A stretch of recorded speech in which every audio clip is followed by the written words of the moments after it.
And speaking of United Center, it'll also play host to a pair of WNBA games for the first time this season. The Sky announcing their matchups, hosting the Indiana Fever. Will be moved from Wintrust to the UC, has about double the capacity, so more tickets available to watch Caitlin Clark. Why are only Caitlin Clark games moving to the United Center? Angel Reese recently complained to reporters, seemingly baffled by the Sky's decision to upgrade venues only when the Indiana Fever comes to town.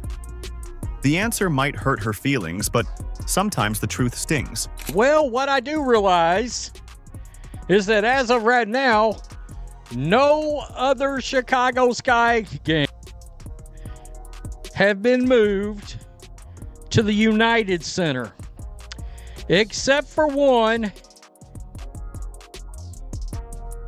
Indiana Fever. When a phenom enters the league and immediately forces teams to change venues because 10,000 seats aren't enough, that's not just star power, that's economic reality. The Indiana Fever set an all-time home attendance record of nearly 341,000 fans last season at Gainbridge Fieldhouse. Chicago Sky? Not even close. Yet somehow she's convinced herself they're equally responsible for growing the game. We've got all the screenshots, sales numbers, and receipts surrounding this embarrassing arena situation. One that has Angel absolutely So it looks like the Chicago Sky have finally done what we've been asking for, which was to schedule the games against the Fever at the United Center. And also, in case you weren't already aware, the United Center is the biggest basketball arena in the country. Both home games against the Fever have been scheduled at the United Center. Did you notice how quickly the Chicago Sky announced they're moving only the Indiana Fever games to the United Center? Let's talk about what that really means. The Chicago Sky just made a major announcement that has the WNBA world buzzing. They're relocating two specific games in the 2025 season to the legendary United Center. And guess which two games those are? You got it, both matchups against Caitlin Clark and the Indiana Fever. This isn't just a random venue swap. It's a statement that speaks volumes. When Caitlin coming to town, man, all these teams are going to cash in on that. It's just the nature of the business at this point. One fan saying, let's go Fever taking over the United Center. I can't wait. The Angel Reese effect? No.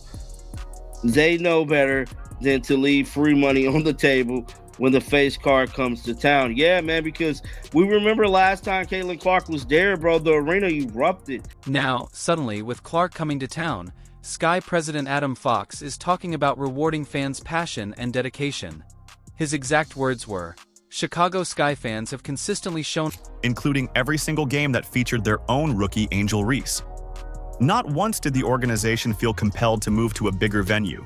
Not even during the height of Angel's rookie season when she was supposedly drawing such massive crowds. It seems the Chicago Sky have had to move two of their home games to a larger facility, a larger basketball facility.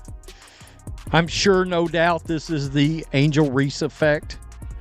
I've got no doubts, no qualms. There's nothing. She even told me herself right here that it's not just one other player, it's because of her too. The numbers tell the story that nobody wants to admit out loud. The United Center seats nearly 21,000 fans for basketball. That's more than double the capacity of Wintrust Arena. This isn't just a venue change. It's a business decision that acknowledges an uncomfortable truth about star power in the WNBA. One of the hottest tickets in the WNBA, Caitlin Clark, coming back to the city that she owns, coming back to Chicago after Chicago gave her such a warm welcome last year. They threw Barbie night for Caitlin Clark's arrival. They gave her pink towels. The fans were lined up on the side. She was signing autographs. How is Chicago going to welcome Caitlin Clark this next year around? How are they going to top Barbie night in a 9,000 seat arena? Well, easy. We move Barbie night to a 21,000 seat arena. And Chicago isn't alone in this thinking. Look around the league. The Washington Mystics, Las Vegas Aces, Atlanta Dream, and Connecticut Sun have all made similar moves, specifically relocating their games against the Fever to larger venues. Notice a pattern? These teams aren't just randomly selecting games to upgrade. They're specifically targeting matchups featuring Caitlin Clark. Caitlin Clark and Fever games getting moved to bigger venues on the road is normal at this point in time. We see it happen quite often whenever that Fever show comes to town.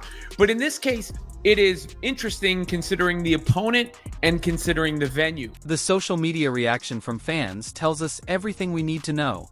Many are expressing frustration that only the games featuring Caitlin Clark are getting the upgrade treatment, suggesting that Angel Reese's drawing power isn't considered significant enough to warrant the same move. Some fans have been particularly vocal about this perceived disparity in star power, arguing that if Angel Reese were truly as popular as Caitlin Clark, more of her games would be moved to larger venues as well. My goodness. America's team versus a team who has the person who is the scourge of society. Oh, God. Oh, man. Quote, they watch for me, too. Barbie night? Which one is Barbie night? You got to think one of the two is going to be Barbie night, right? Look at this. Laughing my ass off. Caitlin is really giving every single team a fundraising game. I am weak. My GOAT is simply different. What's particularly awkward about this situation is how directly it contradicts the narrative Angel Reese has been pushing. Throughout last season, she repeatedly positioned herself as an equal draw to Clark, claiming that people were watching women's basketball because of her too.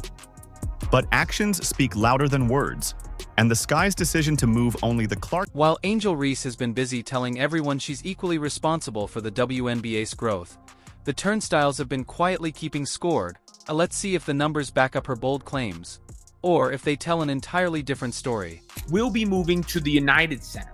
So that's significant in the sense of it will be the first games ever played by WNBA teams in the United Center. The game's on Saturday, June 7th and Sunday, July 27th. One had a date change, but they will be moving to the largest capacity arena in the NBA. More than double, I believe, what the Sky's typical home arena is able to hold. And of course, this is a duh for so many reasons. The question hanging in the air isn't just why they're moving these games. It's why they're only moving these games when one of their own stars claims to be such a massive draw.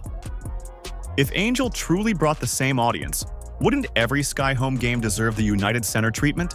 Yeah, the reason why we watching women's basketball is not just because of one person, it's because of me too, and I want y'all to realize that. If Angel truly brought equivalent star power to the table, wouldn't the Sky be scrambling to move all their home games to the United Center? They will say this is because of Angel Reese. They can't say this because of Angel Reese, because for the simple fact, a lot of their games would have moved to bigger arenas if that was the case. They can't not say this. I know people want it, and I know people be mad about this, bro. Y'all shouldn't be mad about this, bro. This is just the reality of the situation. You're not a hater. You're not none of that if you say Angel's not as big as Caitlin, because she's not, guys. That's the reality of it all, bro. If Angel truly brought equivalent star power to the table, wouldn't the Sky be scrambling to move all their home games to the United Center? Wouldn't every matchup featuring Reese be a guaranteed sellout?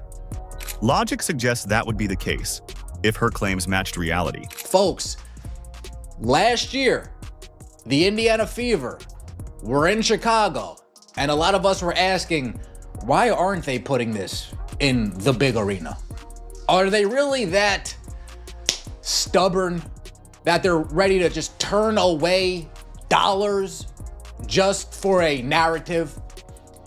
Seems as if they got their end of their year report, looked at the bottom line and said, you know what? Slam shut. In 2025, we're going to be in the United Center. Looking at last season's figures paints a crystal clear picture. The Indiana Fever shattered the WNBA's single-season home attendance record, bringing in more than 341,000 fans throughout 2024. That's a staggering 36% increase over the previous record, which had stood since the New York Liberty set it all the way back in 2001. This wasn't just incremental growth. It was a seismic shift in how many people were willing to pay to watch women. And the Fever are going to be over 200,000 higher than the next highest total attendance in league history. Clarkonomics, my friend! But the real eye-opener comes when you look at the biggest crowds. The Fever managed to break the 20,000 attendance barrier 3 separate times, during their 2024 campaign. The Sky, with Angel Reese proudly on their roster? Not even once. In fact, Chicago's current attendance record wasn't even set during Angel's rookie season. It dates back to 2016, when more than 16,000... the last time the Sky played in front of a crowd that big was when they lost to the LA Sparks, back when Angel was still in high school, years before she'd even set foot on a college court. Guys, I'm telling you, when Caitlin Clark comes to town, put it in the big arena because she is box office and it is going to be big money. Not even just the ticket sales, merchandise sales, concession stands, parking. Dude, they are racking in money from every area when Caitlin Clark comes to town. So, of course, the Chicago Sky, oh, fine. I guess I'll milk that well until it's dry. The disparity becomes even more evident when you look at head-to-head matchups. When Clark and Reese faced off last season, ticket prices didn't just increase. They exploded, with some seats reselling for thousands of dollars as fans desperately tried to witness the rivalry in person.